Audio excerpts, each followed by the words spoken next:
ओम शांति। आज बाबा की 20 तारीख की वाणी है। बाबा बोले, मीठे बच्चे, तुम्हें योग बल से रावण दुश्मन पर जीत पानी है। मनुष्य से देवता बनने के लिए देवी गुण धारण करने हैं। प्रश्न है, सभी बच्चे बाप की श्रीमत पर एक जैसा नहीं चलते हैं, क्यों? उत्तर है, क्योंकि बाप जो हैं उसको सभी ने एक जैसा पहचाना नहीं है। जब पूरा पहचानेंगे तब श्रीमत पर चलेंगे। माया दुश्मन श्रीमत पर चलने से रोक लेती है। इसलिए बच्चे बीच बीच में अपनी मत चला लेते हैं। फिर कहते, बाबा माया के तूफान आते हैं, आपकी याद भूल जाती है। बाबा कहते, बच्चे रावण माया से डरो मत, जोर से पुरुषार्थ करो तो वह थक जाएगी। आज का गीत है, न वह हमसे जुदा होंगे। ओम शांति। तुम सिंगल आत्मा हो, हर एक कहेंगे ओम शांति। यह डबल है, इनको 2 बार कहना पड़े, ओम शांति ओम शांति। अब बाप बैठ बच्चों को समझाते हैं, तुम यहाँ युद्ध के मैदान में बैठे हो। ऐसे नहीं कि जैसे वो लोग आपस में लड़ते हैं, ऐसे तो घर घर में लड़ते झगड़ते रहते हैं। मेजॉरिटी की बात की जाती है। नंबर 1 है देह अभिमान, सेकंड है काम। अभी तुम याद के बल से 5 विकारों रूपी रावण पर जीत पाते हो। याद का बल है तो तुम गिरेंगे नहीं। तुम्हारी एक रावण से युद्ध है। वहाँ तो अनेक प्रकार की बातें होती हैं, यहाँ एक ही बात है। तुम्हारी युद्ध है ही रावण के साथ। तुमको सिखलाने वाला कौन है? पतित पावन भगवान। वह है ही पतित से पावन बनाने वाला। पावन अर्थात देवता। तुम विश्व के मालिक बनते हो। यह कोई मनुष्य समझते नहीं है कि रावण द्वारा तुम पतित बने हो। बाप ने समझाया है, इस समय सारी दुनिया में रावण का राज्य है। वैसे राम राज्य होता है सतयुग त्रेता में, तो भी सारी दुनिया में कहेंगे, परंतु वहाँ इतने मनुष्य होते नहीं। तुम विश्व का राज्य ले रहे हो योग बल से। ऐसे भी नहीं यहाँ बैठते तो तब बाप को याद करना है, बस स्वदर्शन चक्र फिराना है। बस ये तो हर वक्त बुद्धि में रहना चाहिए। हमने स्वर्ग में आधा कल्प राज्य किया, फिर रावण का श्राप मिलने से उतरते हैं। उतरने में टाइम तो लगता है, 84 पीढ़ी उतरनी पड़ती हैं। चढ़ती कला में पौड़ियाँ तो है नहीं। अगर पौड़ियाँ यानी सीढ़ी हो तो सेकंड में जीवन मुक्ति कैसे कहा जाए? कहाँ तुमको 2500 वर्ष उतरने में लगते हैं और कहाँ तुम थोड़े ही वर्षों में चढ़ती कला में आ जाते हो। तुम्हारा है योग बल और उनका है बाहुबल। द्वापर से लेकर उतरते हैं, फिर बाहुबल शुरू होता है। सतयुग में मारने की बात हो नहीं सकती। कृष्ण के लिए जो दिखाया है उखरी से बांधा, ऐसी कोई बात हो नहीं सकती। वहाँ बच्चा कभी चंचल होता नहीं। वहाँ तो सर्वगुण संपन्न 16 कला संपूर्ण होता है। कृष्ण को कितना याद करते आते हैं। अच्छी चीज़ की याद आती है ना। जैसे दुनिया में 7 वंडर्स हैं तो मनुष्यों को याद आते हैं, देखने जाते हैं। आबू में अच्छे ते अच्छी क्या चीज़ है जो मनुष्य देखने आते हैं। रिलीजियस आदमी तो आते ही हैं मंदिर देखने। भक्ति मार्ग में तो मंदिर बहुत होते हैं। सतयुग त्रेता में कोई मंदिर होता नहीं। मंदिर बाद में बनते हैं यादगार के लिए। सतयुग में त्योहार आदि कोई होता नहीं। दीपावली भी ऐसे नहीं होती। हाँ, तख्त पर बैठते हैं तो कोरोनेशन डे मनाते हैं। वहाँ तो जोत सबकी जगी हुई होती है। तुम्हारे पास एक गीत भी है, नवयुग आया। यह सिर्फ तुमको पता है। हम नवयुग अर्थात सतयुग के लिए देवी देवता बनने के लिए पुरुषार्थ कर रहे हैं। पढ़ाई तो पूरी रीति पढ़नी चाहिए। जहाँ जीना है ज्ञान अमृत पीना है। यह नॉलेज है सृष्टि के आदि मध्य अंत को जानना है। इसमें कोई भाषा आदि नहीं सीखी जाती। सिर्फ एक बाप को याद करना है और स्वदर्शन चक्र फिराना है, बस। यहाँ तुम बैठे हो, स्वदर्शन चक्रधारी हो। बुद्धि में है हमारा 84 का चक्र पूरा हुआ। अब पुराना शरीर, पुराना संबंध छोड़कर नया लेना है। विष्णुपुरी का मालिक बनने के लिए बाबा पुरुषार्थ करा रहे हैं। दुनिया में और सब है आसुरी संप्रदाय। भगवानोवाच, ये वही गीता का युग चल रहा है। यह है कल्प कल्प का संगम युग। बाप कहते हैं मैं इस कल्प के संगम युग पर आता हूँ। मैं वही गीता का भगवान हूँ।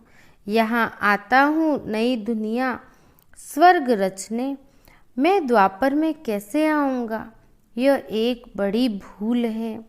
कोई छोटी कोई बड़ी भूल होती है, यह तो बड़े ते बड़ी भूल है। शिव भगवान जो पुनर्जन्म रहित हैं, उनके बदले 84 जन्म लेने वाले का नाम लिख दिया। तुम अभी जानते हो कि श्री कृष्ण तो ऐसे कह न सके कि मामे कम याद करो। सब धर्म वाले थोड़ी उनको मानेंगे। शिव तो निराकार है। तुम शिव शक्ति सेना हो। शिव बाबा के साथ योग लगाकर शक्ति लेते हो। इसमें मेल फीमेल की बात नहीं। तुम आत्माएं सब ब्रदर्स हो। सभी बाप से शक्ति ले रहे हो। वर्षा बाप ही देगा ना। वह बाप ही सर्वशक्तिमान है। इन लक्ष्मी नारायण को भी कहेंगे सर्वशक्तिमान, क्योंकि सारे विश्व के मालिक है। उन्होंने ये राज्य कैसे पाया? अभी भारत तो क्या, सारी दुनिया में रावण राज्य है। कोई राजाएं होते हैं तो मालूम होता है। उनके बड़ों ने ये राजाई की है जो चलती आती है। यह तो सतयुग आदि से चले हैं, तो जरूर आगे जन्म में ऐसा पुरुषार्थ किया होगा। पतित राजाई मिलती है दान पुण्य करने से। यहाँ तो इस संगम पर ज्ञान और योग बल से 21 जन्म के लिए राज्य पाते हो। तुम जानते हो ये पुरानी दुनिया सारी विनाश होनी है। यह देह भी नहीं रहेगी। इसीलिए अपने को आत्मा समझ बाप को याद करना है। बाबा बाबा कहना सीखो।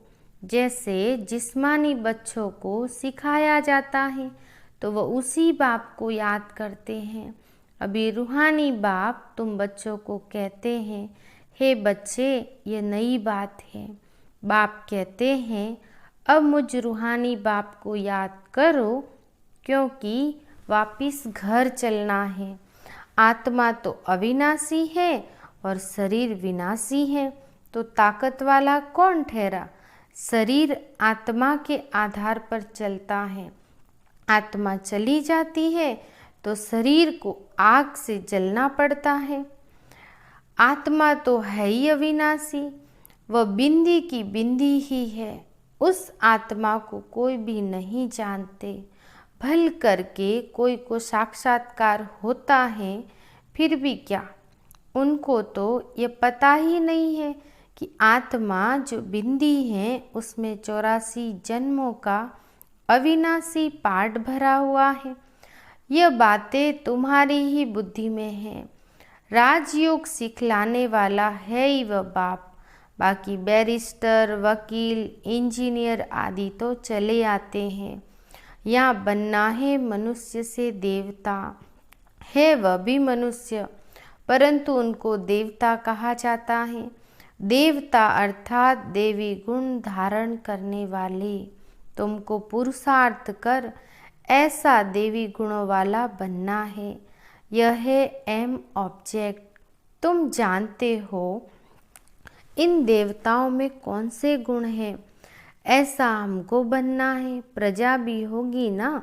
प्रजा ढेर की ढेर बनती है, बाकी राजा रानी बनने में मेहनत लगती है। जो मेहनत बहुत करेंगे वह राजा रानी बनेंगे। जो बहुतों को नॉलेज देंगे वह हर एक अपनी दिल से समझ सकते हैं। आत्मा कहती है हम बेहद बाप का बन जाऊंगा, उन पर वारी जाऊंगा, कुर्बान जाऊंगा। जो कुछ मेरे पास है सब वारी जाऊंगा। ईश्वर को तो देते हैं ना, आप आएंगे तो हम कुर्बान जाएंगे। उसके बदले आपसे नया तन मन धन लेंगे। मन नया कैसे लेंगे? आत्मा को नया पवित्र बनाएंगे। फिर शरीर भी नया लेंगे, राजधानी भी लेंगे। अब तुम ले रहे हो ना। आत्मा कहती है हे बाबा, इस शरीर सहित आपके हूँ। बाबा हम आपकी शरण आता हूँ। सब रावण राज्य में बहुत दुखी हुए हैं, इसलिए बाबा अब इससे लिबरेट कर अपनी राजधानी में ले चलो। शिव बाबा तो मिल गया, तो बाकी क्या? तुम जानते हो शिव बाबा की श्रीमत से स्वर्ग बनता है, आसुरी रावण की मत से नरक बनता है। अब फिर से स्वर्ग बनाना है श्रीमत से। जरूर जो कल पहले आए होंगे वही आएंगे। श्रीमत से ऊंच बनेंगे, रावण मत पर चलने से गिर पड़ेंगे। तुम्हारी अब है चढ़ती कला, बाकी सबकी है उतरती कला। कितने अनेक धर्म हैं। सतयुग में एक देवी देवता धर्म ही था, अब वह प्रायलोप हो गया है। बढ़ के झाड़ का मिसाल दिया। तुम जानते हो देवी देवता धर्म की निशानियां तो हैं। बरोबर देवी देवताओं का राज्य था। 5000 वर्ष की बात है। तुम सिद्ध कर बतलाते हो ये 5000 वर्ष का चक्र है। इसमें 4 युग है। हर एक युग की आयु 1250 वर्ष है। उन्होंने तो लाखों वर्ष लगा दिए। बहुत फर्क होने के कारण किसी की बुद्धि में बैठता नहीं है। समझते हैं जैसे और संस्थाएं हैं वैसे यह भी बीके की संस्था है। ये गीता को उठाते हैं। अब गीता तो कृष्ण भगवान ने गाई, ये दादा तो जवारी बैठा है, तो मनुष्य मूंझेंगे ना। बाप कहते हैं मैं जो हूँ जैसा हूँ, इस समय तक कोई ने मुझे जाना नहीं है। पिछाड़ी में तुम पूरी रीति जानेंगे। अभी तक नंबरवार जाना है, तब तो श्रीमत पर चलना बड़ा मुश्किल समझते हैं। अच्छे अच्छे बच्चे भी श्रीमत पर नहीं चलते। रावण चलने नहीं देता, अपनी मत चला लेते हैं। थोड़े हैं जो श्रीमत पर पूरा चलने वाले हैं। आगे चल पूरा पहचानेंगे, तब श्रीमत पर चलेंगे। मैं जो हूँ जैसा हूँ वो आगे चल समझेंगे। अभी समझते जाते हैं। पूरा समझ ले तो बाकी क्या चाहिए। रहना भी अपने ग्रस्त में है, परंतु दुश्मन माया ऐसी है जो श्रीमत पर चलने से रोक देती हैं। कहते हैं बाबा माया के तूफान बहुत आते हैं। माया आपकी याद भुला देती है। हाँ, पुरुषार्थ जोर से करते करते फिर आखिरी माया भी थक जाएगी। माला भी 8 की है। मुख्य 8 रतन है। 8 तो है जोड़ी। 9वां रतन बीच में शिव बाबा को रखते हैं। कोई लाल बनाते हैं, कोई सफ़ेद। अब शिव बाबा तो बिंदी। बिंदी लाल नहीं होती, बिंदी तो सफ़ेद ही होती है। बहुत सूक्ष्म है। दिव्य दृष्टि के सिवाय कोई देख न सके। डॉक्टर आदि कितनी कोशिश करते हैं देखने की, परंतु देख न सके, क्योंकि अव्यक्त चीज है ना, इसीलिए पूछा जाता है। तुम कहते हो हम आत्मा हैं। अच्छा, आत्मा को कब देखा है? अपने को ही नहीं देख सकते तो बाप को कैसे देख सकेंगे? आत्मा को जानना है कि कैसे उनमें पाठ भरा हुआ है, ये बिल्कुल ही कोई नहीं जानते। 84 के बदले 84 लाख कह देते हैं। बाप आकर बच्चों को भी सब बातें समझाते हैं। आज का भारत क्या है, कल का भारत क्या होगा। महाभारत लड़ाई भी है, गीता का ज्ञान भी दिया है, ये रुद्र यज्ञ भी है। सब धर्मों का विनाश, एक धर्म की स्थापना हो रही है। यीशु बाबा का भंडारा है, इससे तुमको पवित्र भोजन मिलता है। ब्राह्मण ब्राह्मणियाँ ही बनाते हैं, इसीलिए इनकी महिमा अपरम अपार है।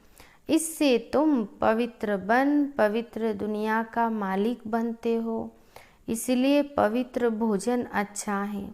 जितना तुम ऊंच होते जाएंगे उतना भोजन भी शुद्ध तुमको मिलेगा। योग युक्त कोई भोजन बनाए तो बल बहुत मिल जाए, वह भी आगे चल मिलेगा।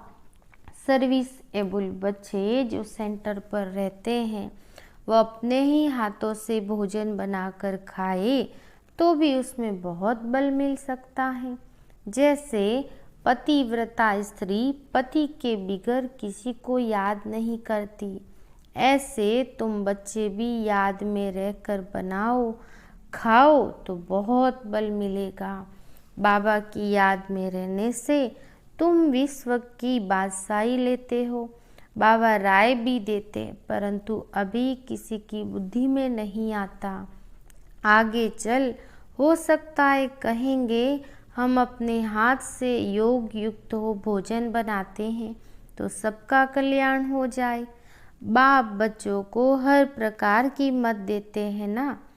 त्रिमूर्ति चित्र सामने रखा हो, वर्षा शिव बाबा से लेना है। कुछ न कुछ युक्ति करते रहो। बाबा अपना मिसाल देते हैं। भक्ति मार्ग में हम नारायण के चित्र को बहुत प्यार करते थे, बस उनको याद करने से आंसू आ जाते थे, क्योंकि उस समय वैराग्य था। छोटेपन में वृत्ति वैराग्य की थी, यह है फिर बेहद की बातें। फिर भी कहते मन मना भव। योग में रहने से ही तुम तमो प्रधान से सतो प्रधान बनेंगे। याद में रहने का फुरना रखना है। श्रीमत मिलती है, बाप कहते हैं याद करो। मैं सृष्टि का रचयिता हूँ, तो तुम भी नई दुनिया के मालिक बनेंगे ना, नहीं तो सजा भी खाएंगे और पद भी भ्रष्ट हो जाएगा। मरने के पहले बच्चों को यह फुरना मना फिक्र रखना है कि हम सतो प्रधान कैसे बने। बाप को याद करेंगे, बाप को याद तो जरूर करना है, यह है बड़े ते बड़ा फुरना। अच्छा, मीठे मीठे सिक्के लदे बच्चों प्रति माता पिता बाप दादा का याद प्यार।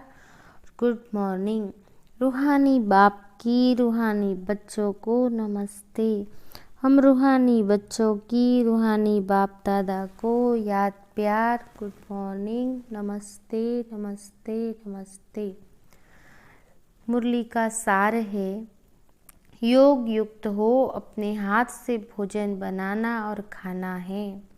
पवित्र दुनिया में जाने के लिए पवित्र खाना है, उसमें ही बल है। दूसरा पॉइंट है, नया तन मन धन प्राप्त करने के लिए पुराना सब कुछ बाप पर वारी कर देना है।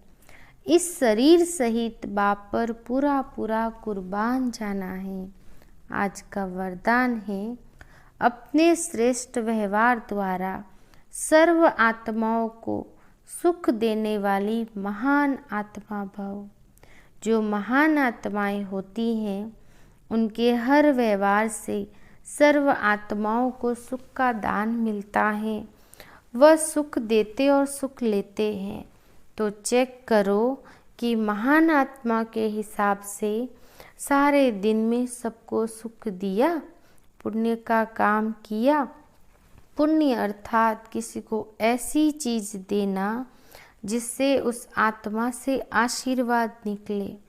तो चेक करो कि हर आत्मा से आशीर्वाद मिल रही है, किसी को भी दुख दिया व लिया तो नहीं, तब कहेंगे महान आत्मा। स्लोगन है, करने के बाद सोचना ही पश्चाताप का रूप है। अच्छा, ओम शांति।